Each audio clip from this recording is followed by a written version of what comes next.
April 19th, 2015, 2 p.m. Eastern Standard Time.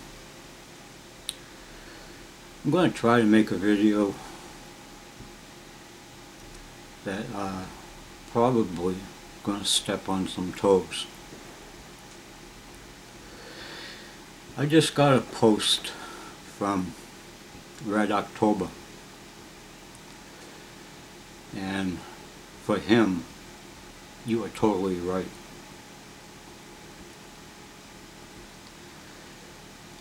We all know that Jade Helm 15 is going to happen.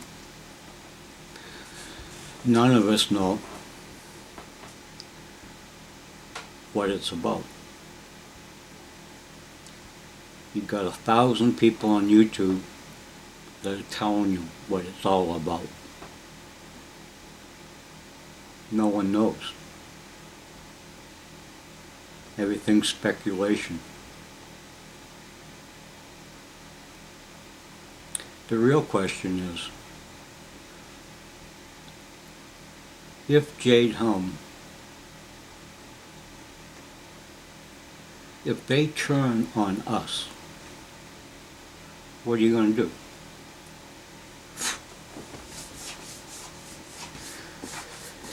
See, the cost of freedom has been bought with my blood, my brother's blood, all the hundreds of thousands of veterans that are dead, all the hundreds of thousands of veterans that are still alive, but their brains their brains aren't working quite right. Because see, they have seen the horror, the absolute horror. They have heard the horror. They have tasted the blood of their comrades and their enemies. And what they have seen can never be conveyed to anyone other than a veteran. A lot of my subs and a lot of people who I watch, they're not veterans. They talk a good game, but they haven't walked in my shoes or other veterans' shoes.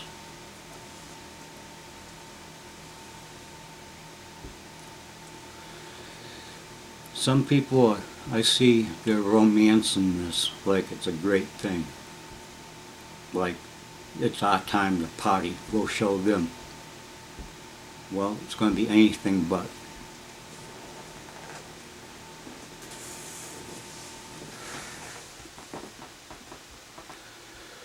The true horror of war is something that you never want to see, hear, taste, or feel, because it will never leave you. You will never be the same. Your brain will have a scar on it that you can never live it down. I've been living with the same dream, same nightmare, every night for the last 44 years. Every night, it hasn't missed a day, not even for Christmas. I go to bed and I dread it. I wake up in my bed, my t-shirt, my pillow, my blankets are soaking wet from sweat. Sometimes my wife won't even sleep with me. I get so violent in my dream. Because I'm reliving that horror. And I don't wish it on my worst enemy.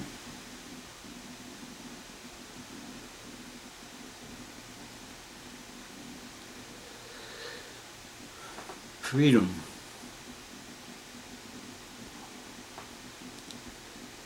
It is so glorious, and we have it. And we can keep it. But how? I think we're going to have to fight. I pray we don't.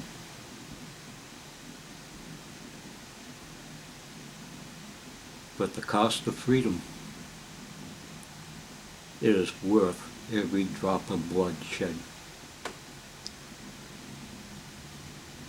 If we lose freedom, the world goes into chaos, because there is no place to go.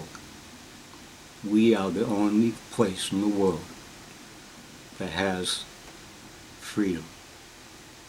It may not be as much freedom as when I was a kid, but when I was a kid, my grandfather was saying that he didn't have the freedom he had when he was a kid. Now that's going back into the 1800s, 1899, 1887. That's when my granddad was born.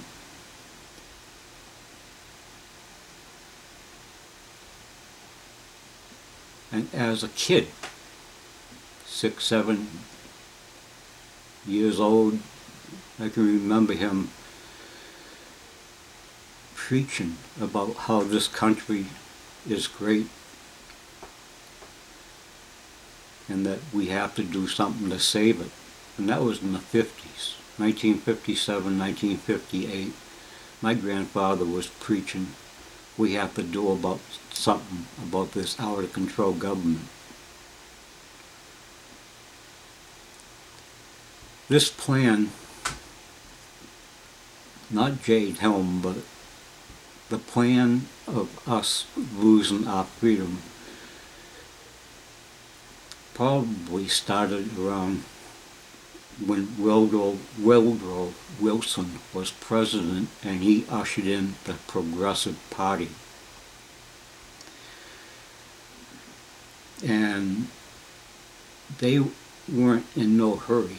It was a 100-year plan. Well, it were 100 years plus.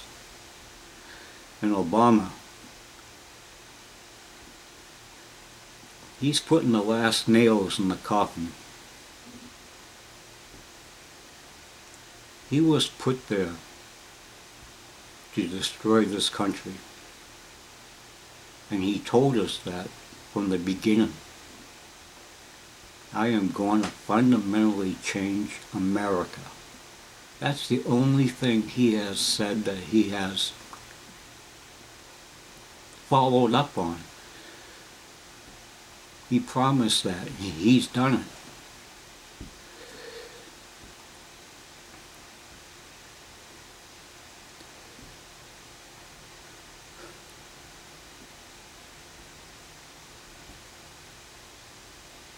For you people who have never fought in a war,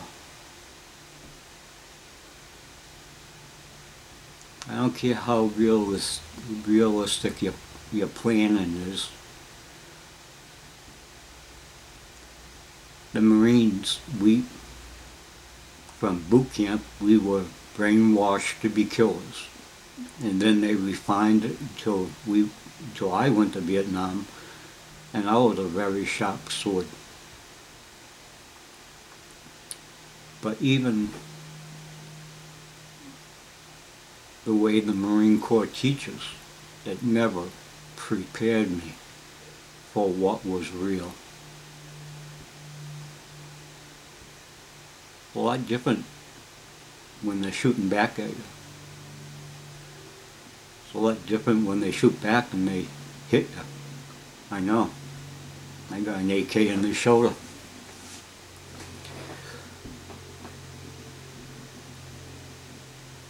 Four days into Vietnam, I was driving a Jeep with a first lieutenant,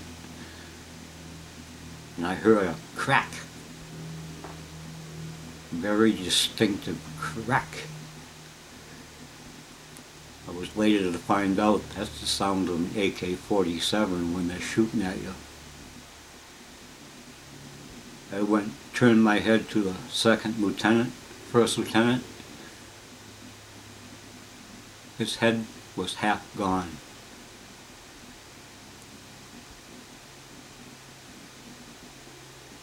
I was 18 years old, 12 days.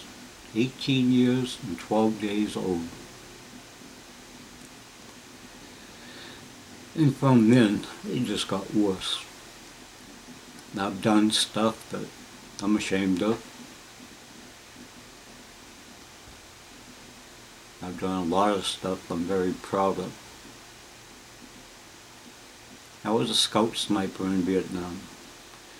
Everybody asks me, how many people did you kill? At first, when I got out of the Marine Corps in 1972,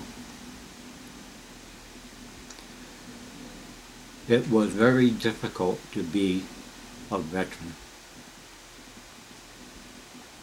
So for 10, 15 years, we never talked about Vietnam.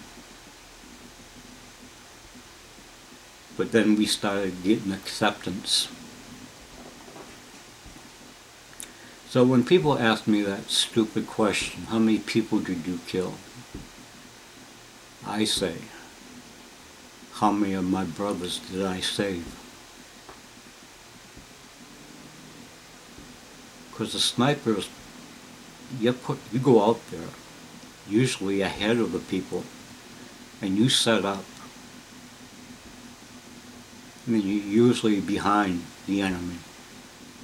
And if a firefight breaks out, you're in position to flank them, to take them from the rear, one by one. And they don't know where you are. So you shoot and move, shoot and move, shoot and move. Well, a couple teams of snipers or an attacking enemy will put them in a disarray, and your brothers, they have a fighting chance. I'd like to believe that I've saved hundreds of lives. I've taken many. How many? I don't even know anymore. But if I let myself think about it, I get sick. Because it's god-awful. But the rush, it's the ultimate hunt.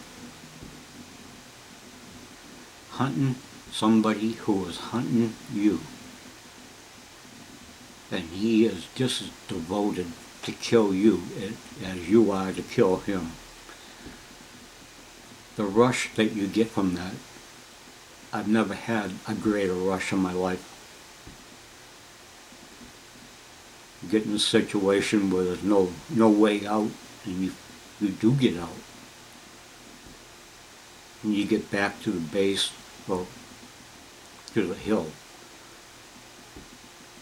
So you sit down that night, and chug beers, and go, how did I get out of that alive? Are you ready for that kind of action? Those memories, those nightmares?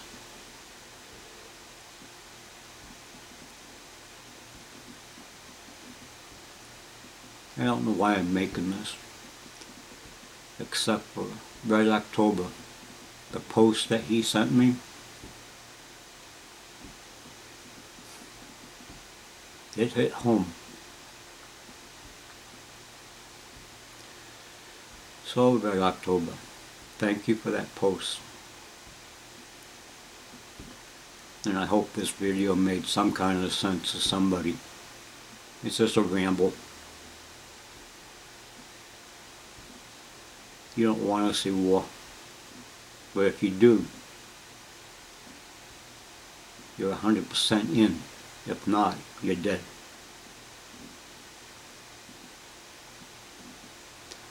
This old Marine, he's gone.